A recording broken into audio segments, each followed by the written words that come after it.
Hello दोस्तों, Hindi crime podcast में आपका स्वागत है। साल 1947 में हिंद महासागर में किसी जगह से एक विचलित कर देने वाला आपातकालीन सिग्नल, डिस्ट्रेस सिग्नल भेजा गया। ये एक ऐसा सिग्नल था जिसे हर दिशा में भेजा जा रहा था। कई अमेरिकी, डच और अंग्रेजी जहाजों के साथ साथ दुनिया भर के लिसनिंग स्टेशनों ने इस सिग्नल को सुना और जब उन्होंने मिलकर ये पता लगाया कि ये सिग्नल कहां से आ रहा था, तो उन्होंने मदद के लिए एक खोजी दल भेजा। लेकिन जब वो खोजी दल उस जगह पर पहुंचा तो उन्हें कुछ ऐसा मिला जो आगे चलकर इतिहास के सबसे प्रसिद्ध और भयानक समुद्री रहस्यों में से एक बन गया। ये कहानी है SS औरंग मेडान जहाज की। हालांकि बहुत से लोग ये मानते हैं कि ये कहानी सिर्फ एक शहरी किंवदंती है, एक झूठी कहानी है, लेकिन कुछ ऐसी बातें हैं जिनकी वजह से इसे पूरी तरह से खारिज करना बहुत मुश्किल हो जाता है। पहली बात तो ये कि कई अंतर्राष्ट्रीय जहाजों और लिसनिंग स्टेशनों ने एक ही जैसे अजीब सिग्नल को सुनने की पुष्टि की थी। इसके अलावा अमेरिकी कोस्ट गार्ड ने भी इस घटना के 5 साल बाद अपने एक विश्वसनीय प्रकाशन में इस केस के बारे में एक कहानी छापी थी। और सबसे बड़ी बात यह है कि ये मामला 1947 से मौजूद है, 70 साल से भी ज्यादा हो गए हैं और आज तक कोई भी इसे आधिकारिक तौर पर झूठा साबित नहीं कर पाया है। तो चलिए इस रहस्य में गोता लगाते हैं। साल 1947 में कई जहाजों और लिसनिंग स्टेशनों ने हिंद महासागर से आ रहे एक अजीब आपातकालीन सिग्नल को पकड़ा।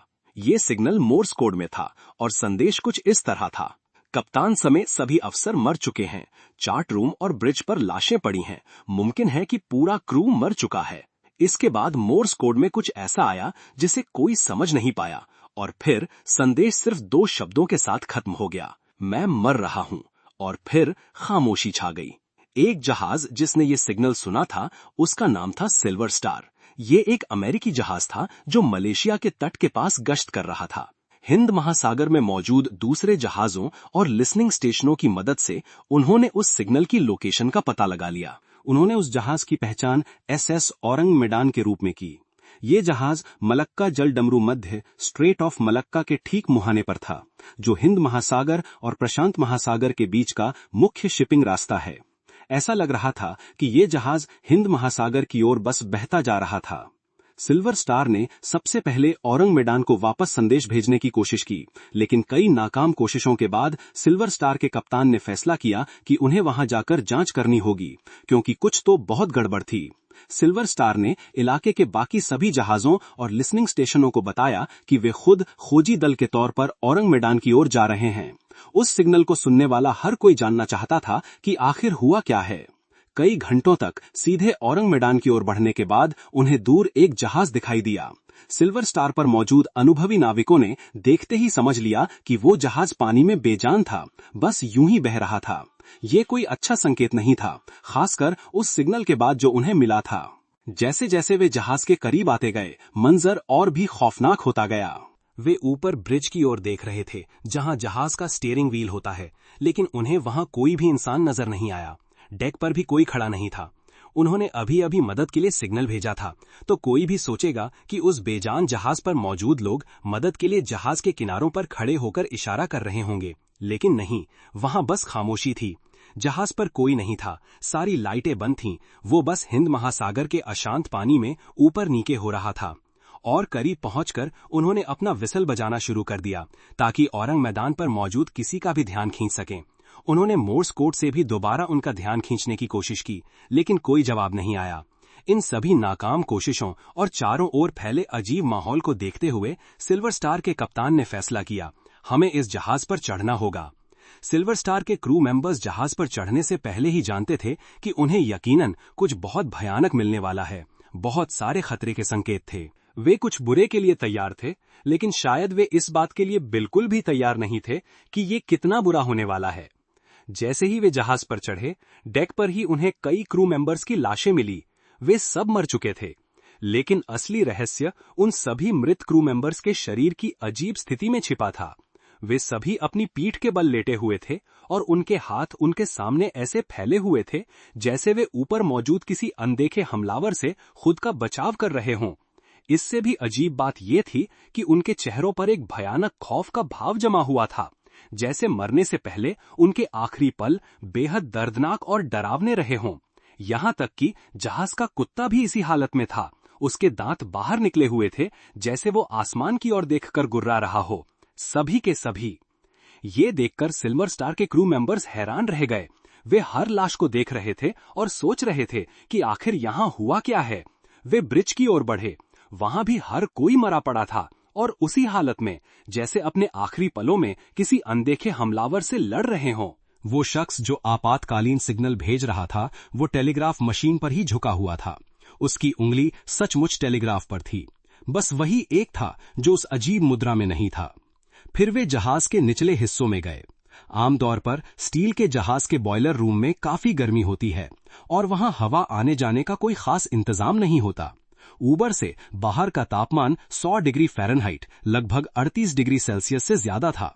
लेकिन जब वे बॉयलर रूम और जहाज के अंदर गए तो वहां अजीब सी ठंड थी। सिल्वर स्टार के कुछ क्रू मेंबर्स ने कहा कि ऐसा महसूस हो रहा था जैसे तापमान लगभग 40 डिग्री फ़ारेनहाइट लगभग 4 डिग्री सेल्सियस हो। वहां भी उन्हें और क्रू मेंबर्स की लाशें मिलीं। वो भी मरे हुए थे और वो भी मरे हुए थे और उसी तरह हवा में किसी चीज से लड़ते हुए, चेहरे पर भयानक खौफ के साथ। जहाज के पूरे क्रू की मौत एक बहुत ही अजीब तरीके से हुई थी। जहाज को कोई बड़ा नुकसान नहीं हुआ था। ऐसा लग रहा था कि बस इंजन बंद हो गया था, लेकिन जहाज को कोई वास्तविक क्षति नहीं थी। क्रू के लोगों का अंत बहुत दुर्भाग्यपूर्ण हुआ था, लेकिन उनके शरीर पर भी बाहरी चोट का कोई निशान नहीं था। किसी चीज ने उन सबको मार डाला था, लेकिन उनके शरीर पर कोई चोट नहीं थी। इसके अलावा उन सभी के शरीर बहुत तेजी से सड़ रहे थे। ये देखते हुए कि कुछ घंटे पहले ही वो आपातकालीन सिग्नल भेजा गया था, ये बात समझ से परे थी कि लाशें इतनी जल्दी कैसे सड़ सकती थीं, जब तक कि सिग्नल भेजने वाला व्यक्ति लंबे समय तक अकेला जिंदा न रहा हो। इन सभी अजीब बातों को ध्यान में रखते हुए सिल्वर स्टार के कप्तान ने फैसला किया कि वे किसी भी लाश को नहीं छुएंगे। उन्हें वहीं छोड़ दो, जहाज से उतरो, औरंग मैदान से एक टो लाइन खींचने वाली रस्सी बांधो और इसे किनारे तक खींच कर ले चलो। हम विशेषज्ञों से इसकी जांच करवाएंगे और पता लगाएंगे कि क्या हुआ था। उन्होंने टो लाइन बांधी, लेकिन जैसे ही उन्होंने उसे खींचना शुरू किया, सिल्वर स्टार के क्रू ने देखा कि औरंग मैदान के अंदर से धुआं निकलना शुरू हो गया है। कोई जोखिम ना उठाते हुए उन्होंने तुरंत टो लाइन काट दी और वापस सिल्वर स्टार पर कूद गए। ठीक उसी पल औरंग मैदान में एक जबरदस्त धमाका हुआ। कहा जाता है कि धमाका इतनी ताकत से हुआ कि जहाज पूरी तरह से पानी से ऊपर हवा में उछल गया और फिर वापस पानी में गिरकर तेजी से डूब गया। अब कोई सबूत नहीं था, बस उन लोगों की गवाही थी जो उस जहाज पर गए थे, लेकिन उसके अलावा कोई सबूत नहीं था। जहाज अब जा चुका था।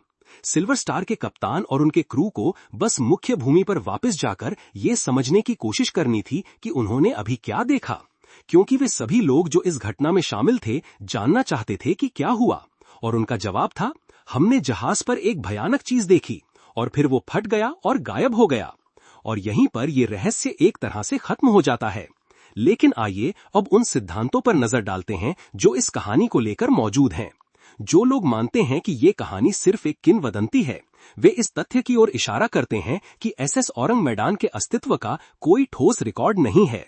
लॉयड्स शिपिंग रजिस्टर्स नाम का एक बहुत महत्वपूर्ण प्रकाशन है, जहां औरंग मैदान का पंजीकृत होना चाहिए था, लेकिन वो वहां नहीं है। इसके जवाब में दूसरे लोग कहते हैं कि औरंग मैदान का अनुवाद मैदान का आदमी होता है और मैदान सुमात्रा के पास है और शायद जहाज वहीं पंजीकृत था, इसलिए वो लॉयड शिपिंग रजिस्टर्स में नहीं था। लेकिन किसी भी तरह इस बात पर विवाद है कि ये जहाज कभी अस्तित्व में था भी या नहीं। लेकिन जो लोग कहते हैं कि ये सच हो सकता है, उनका तर्क है कि उन रिकॉर्ड्स के ना होने का एक अच्छा कारण है। कोई उन्हें छिपाने की कोशिश कर रहा था। एक जर्मन शोधकर्ता के अनुसार, जिसने दशकों तक औरंग मैदान मामले पर काम किया, उसने 1953 में अपने एक प्रकाशन में लिखा कि औरंग मैदान जहाज अवैध सामग्री ले जा रहा था, जैसे कि नाइट्रोग्लिसरीन और पोटेशियम साइनाइड जैसी चीजें, जिनका इस्तेमाल हथियार बनाने में किया जाता है। हो सकता है कि कोई रिसाव हुआ हो जिससे जहाज पर मौजूद सभी लोगों की मौत हो गई। कोई शारीरिक चोट नहीं, लेकिन वे मर गए। और फिर जब उन्होंने टो लाइन बांधी तो उन सामग्रियों में शायद कोई हलचल हुई और उनमें विस्फोट हो गया। लेकिन ये सिद्धांत भी कुछ सवाल छोड़ जाता है। अगर ऐसा था तो सिल्वर स्टार का क्रू उन रसायनों के संपर्क में क्यों नहीं आया जब वे वहां पहुंचे थे? खैर, जो भी हो, ये एक आकर्षक और डरावनी कहानी है।